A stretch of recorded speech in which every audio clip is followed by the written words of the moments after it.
Vamos conversar agora sobre refluxo. E quando a gente fala em alimentação, são duas coisas que estão ali completamente interligadas. A gente vai falar também sobre os alimentos que você deve evitar, caso você tenha alguns sintomas citados aqui nessa conversa. A conversa é com o gastroenterologista, Dr. Joaquim Prado Moraes. Seja bem-vindo à revista.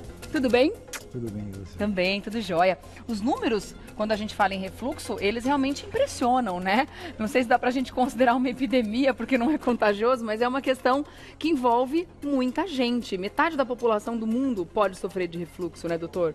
Olha, no Brasil, pelo menos de 12 a 20% da população tem refluxo. É muita coisa, né? É muita coisa. E o problema é que afeta a qualidade de vida. Diretamente. Porque a pessoa tem azia, tem queimação, tem mal-estar, às vezes tem dor.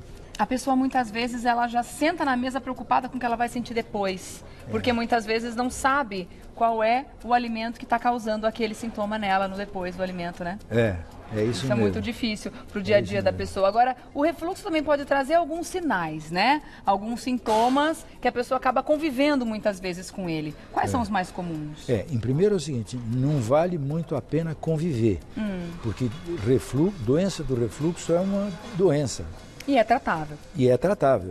E tem consequências se não for tratável. Tá. Então não é muito bom conviver. Tá. Mas se convive com azia, que é queimação, pode ter dor torácica aqui, que não é cardíaca, pode ter pigarro.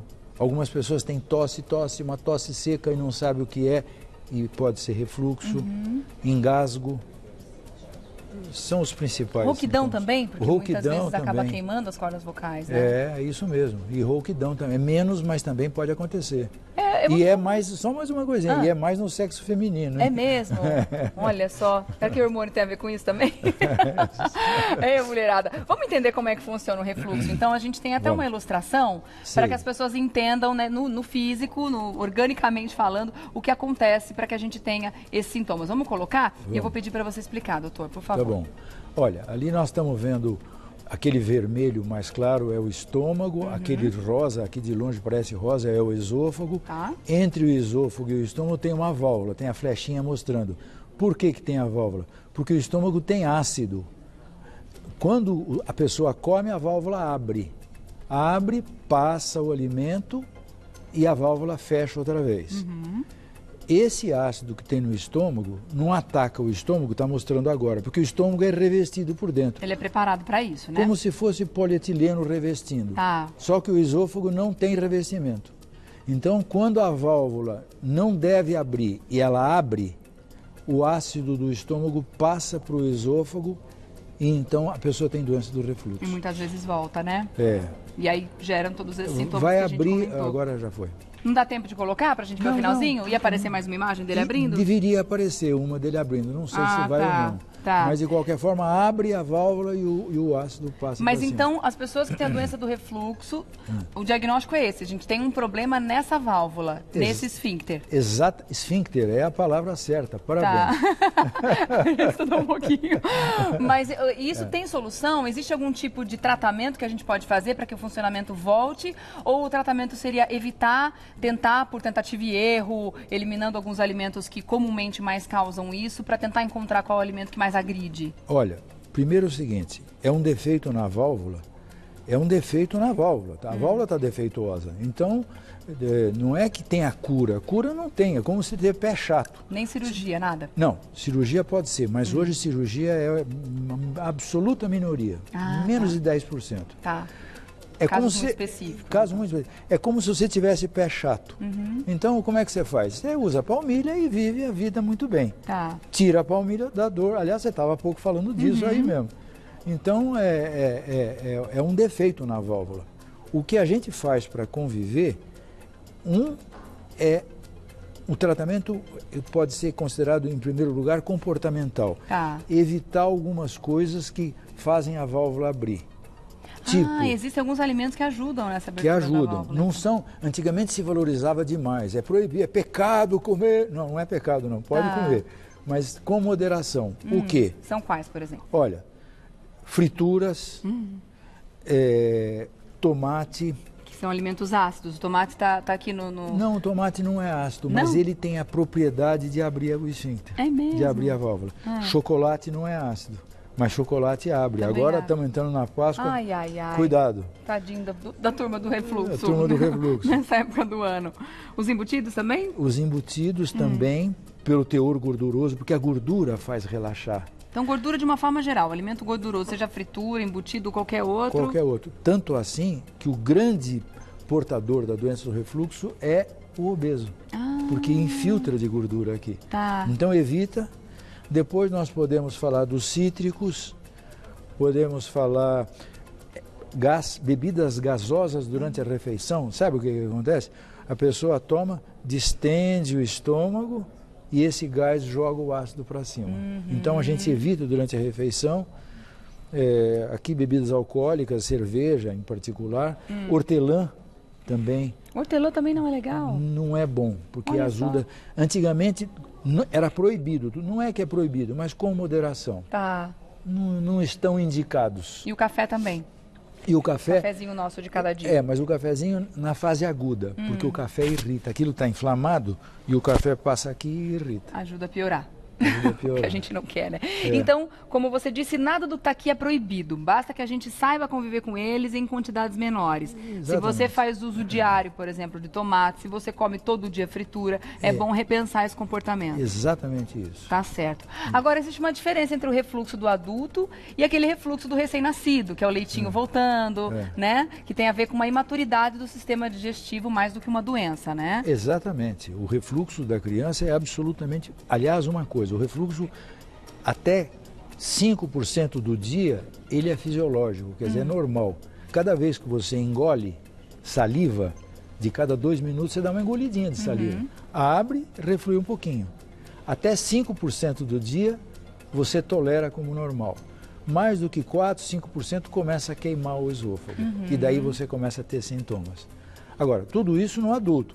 Por quê? Porque na criança, enquanto a válvula, o esfíncter não está totalmente preparado e para fechar, esse refluxo é fisiológico. Então, criança refluir não tem nada a ver com o refluxo do adulto. E até que idade, mais ou menos, é normal na criança? Com que idade atinge a maturidade do sistema? Olha, do esfíncter do vai aos poucos, 3, 4, com 5 anos já está fechadinho. É para estar fechadinho, né? Tá certo. Tem um comportamento muito comum entre muita gente, que é dar uma deitadinha depois do almoço, né? Aquela apagadinha, muitas vezes 10 minutinhos é o que resolve. Isso é bom para a pessoa que tem doença do refluxo ou não? É um comportamento ruim, já que deixando o corpo na horizontal, a gente pode ajudar nessa volta do ácido? Ou uma coisa não influencia em nada, não? Não influencia totalmente. Tem várias recomendações comportamentais que a gente falava para quem tem refluxo. Uma, comer devagar. Absolutamente indispensável comer devagar. Mastigar muito. Mastigar. Por quê? Porque senão o estômago fica bombando a comida e joga o ácido para cima. Então, primeiro, comer devagar. Depois, nunca deitar depois da alimentação. Aguardar um intervalo de, digamos, 2 horas, 2 horas e meia, para deitar. Pelas razões que você acabou de falar, porque você está na posição horizontal, a pressão do estômago é maior do que a pressão... Né? Está cheio. E a pressão dele é maior do que o esôfago não tem pressão nenhuma, é um tubo de borracha. Tá. Essa pressão joga o ácido para cá. Tá. Isso mesmo em pessoas com a válvula saudável pode acontecer de voltar ou não? Só para quem tem a doença do refluxo? Não, é para quem tem a doença do refluxo. Tá. Se a válvula estiver saudável, ela está fechada. Ela está fechada. Então você pode virar de ponta cabeça que ela está fechada. Não vai voltar. Tá certo. Temos que ficar atentos, né? Até porque tem muitas coisas que são culturais, né? E que podem prejudicar muito a vida das pessoas. A gente pensa as pessoas que fazem a cesta, por exemplo, aquela dormidinha depois do almoço, então pode ser muito prejudicial. Agora, existem alguns alimentos que podem ajudar, que são alimentos tranquilos? O que você pode citar como os aliados das pessoas que têm doença do refluxo? Olha, não tem bem os aliados, tem os que são contraindicados, que são esses que estão aqui. Os demais, desde que se coma devagar, desde que se coma a verdura, a carne não seja engordurada, desde que tenha esses preceitos que aqui estão, o sujeito leva a vida normal. Ele come e leva a vida normal.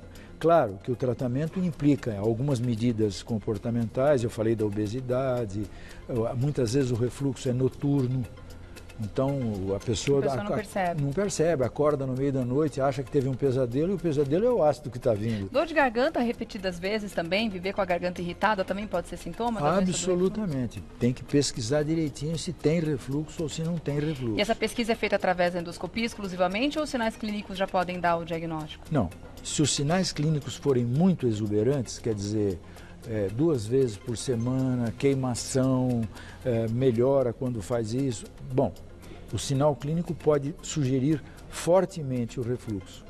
Agora, é sempre conveniente fazer a endoscopia, e isso o médico pede. Por quê? Porque a endoscopia pode mostrar irritação, que chama doença do refluxo erosiva, ou não ter irritação, doença do refluxo não erosiva. Mas a endoscopia descarta outras doenças mais graves. Então a gente faz a endoscopia. Tá certo. Ok. Só para a gente finalizar, a doença do refluxo pode trazer consequências mais graves para a vida da pessoa? Pode. A doença do refluxo é tratada cortando o ácido, porque o estômago tem um ácido muito forte. É o ácido que transforma a carne de vaca em carne de gente. Esse ácido é que vai queimar o esôfago. Então o que a gente faz para tratar é cortar o ácido. E em relação ao que você perguntou, se ela tem consequências... Pode trazer outras doenças. Ela pode, com o tempo, fechar um pouco o tubo, o esôfago, chama-se estenose, pode ter um negócio chamado esôfago de Barrett, que é uma inflamação que remotamente pode virar câncer. Então, tem algumas consequências indesejáveis. Vamos cuidar então, né, gente? A alimentação, como a gente sempre diz, é o segredo, né? A boa alimentação é o segredo de uma vida de melhor qualidade, sem dúvida nenhuma, né, doutor? Deixa eu agradecer, então, doutor Joaquim Prado Moraes, que é gastroenterologista, esteve com a gente aqui. Eu vou deixar um site para você fazer contato também, lá tem muitas informações a respeito dessa especialidade, que é da Federação Brasileira de Gastroenterologia, que é o fbg.org.br. Obrigada, doutor, pela presença aqui. Até uma próxima, viu? Até a próxima. Obrigada pelos esclarecimentos. Super importante saber, né?